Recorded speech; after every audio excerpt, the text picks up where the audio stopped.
Ça va partir pour 2000 mètres. Ils sont tous bien partis, Pierre. Départ collégial, alors qu'en queue de peloton, on voit que Société Social Bufferflag est mal parti. Mais en revanche, en tête, c'est Volga, la casaque bleue, Toc Bleu qui a pris l'avantage. Deux débutantes dans les gros handicaps qui ont pris l'avantage. À l'extérieur, casaque rouge, manche bleu, c'est Lumière du soir, le numéro 6. À la corde, casaque bleu, Toc Bleu clair, c'est Volga, le numéro 13. Entre les deux, nous avons une casaque rouge et vert. C'est celle du numéro 8, Urouf. Voilà, et à l'extérieur, une casaque bleu clair, c'est mise au vert qui vient maintenant sur la ligne des chevaux de tête. Le peloton est très groupé, Pierre, et on va très vite. Oui, Olivier de Pellier, côté. Oh là là là là là, Terra Nova a failli sauter. Oui, mais elle venait des obstacles, c'est peut-être pour ça, José. Allez, Cotting Ferry, casaque jaune, toc jaune, Olivier Pellier en selle et devant Lumière du soir, casaque rouge, manche bleu. À l'extérieur, une casaque bleu clair, c'est celle du numéro 15, mise au vert. À la corde, une casaque bleue avec une toque bleu clair, c'est le 13, Volga. La casaque rouge, manche blanche qui est en 4e position, c'est Terra Nova. Et puis on aperçoit un peu plus loin une casaque blanche avec une toque écartelée, c'est celle du numéro 1, Voxna. Nous sommes déjà dans le dernier tournant alors que la casaque jaune, côté Clean Ferry, mène un bon train. En 2e position, Volga. Derrière, nous avons Terra Nova le long de la corde. À ses côtés, nous avons Urov qui est là, avec à l'extérieur mise au vert. Et en queue de peloton pour l'instant, c'est Zillion Beauty. On cherche Jenny Johnston, c'est la casaque noire avec des épaulettes vert clair qui est actuellement en 10e position. Mais rien n'est joué alors que nous allons entrer dans la dernière ligne droite, toujours sous l'impulsion de la même, le numéro 2, Cottingley Ferry, avec Volga dans son sillage, ainsi que Lumière du soir et mise au vert à l'extérieur, casaque bleu clair. On n'amuse pas le terrain avec toujours la casaque jaune, côté Clean Ferry à ses côtés, Volga qui va très librement.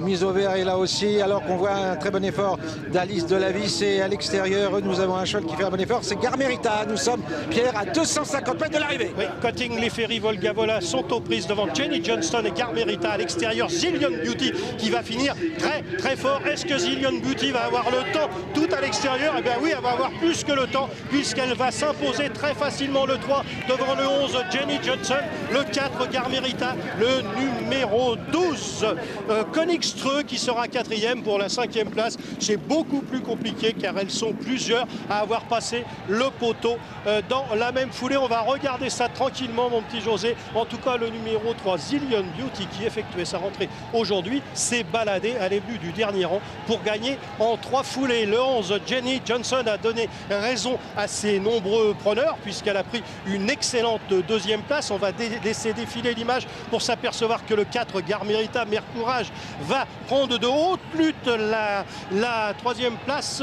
devant le numéro 2 Cottingley Ferry à la corde. Et pour la 5e place, alors là c'est beaucoup plus compliqué parce qu'elles sont 3 ou 4 à avoir terminé exactement dans la même foulée. Et il va falloir que le juge à l'arrivée regarde ça de plus près. En attendant, balade de santé de ce 3 Zillion Beauty entraîné par Patricia Butel, monté par Pierre-Charles Bouteau qui effectuait sa rentrée aujourd'hui et qui fait afficher la cote de 39 contre 1. Elle a fait un truc parce que regardez, elle est dernière, casaque rouge avec des manches jaunes et une toque rouge. Elle est dernière à mi-ligne droite et arriver à gagner à Compiègne en étant dernier à mi-ligne droite, eh bien il faut faire un drôle de truc et c'est ce qu'a fait Zillion Beauty. Regardez, elle est complètement à gauche de votre écran et elle va finir comme un boulet de canon et elle va venir s'imposer en 4 foulées. Derrière, la lutte est intense pour les places.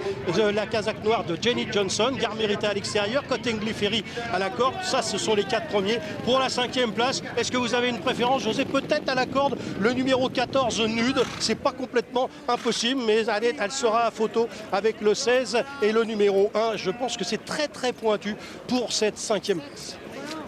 Voilà donc 3, 11, 4 et 2 et photo pour la 5e place entre le 16. Là, c'est le 14, Valérie. José et Pierre, merci. Demain, on descend de l'autre côté de Paris, de la cité de Napoléon III à la ville de François Ier, vers la forêt de Fontainebleau. Tout le monde adore le bon et brave Calbuco. Pourra-t-il ravir encore une fois ses nombreux supporters? Qu'en pensez-vous, José? Bien, je pense d'abord qu'il est athlétique et donc il peut porter le poids. Il aime bien la ligne droite de Fontainebleau, Pierre. Oui, c'est pas une ligne droite d'ailleurs, elle est complètement biscornue. Cette ligne droite, c'est une ligne courbe. Et c'est vrai qu'il fait très bien Fontainebleau. Il a l'habitude de porter le poids. C'est un cheval qui a beaucoup de vitesse. Et on sait que le poids dans les courses de vitesse a moins d'importance que dans les courses de 2400 mètres. Donc voir Calbuco porter le poids victorieusement n'aura rien d'exceptionnel. Donc on voit que ce serait le 14 qui serait 5e, Pierre. Hein. Absolument, on vient d'afficher. Premier le 3, deuxième le 11, troisième le 4, quatrième le 2 et cinquième le 14. C'est évidemment une arrivée provisoire car il faut le temps au commissaire de regarder l'arrivée et au jockey d'aller se peser. Merci beaucoup. Rendez-vous donc dès 13h45 pour votre rendez-vous hippique dans Course.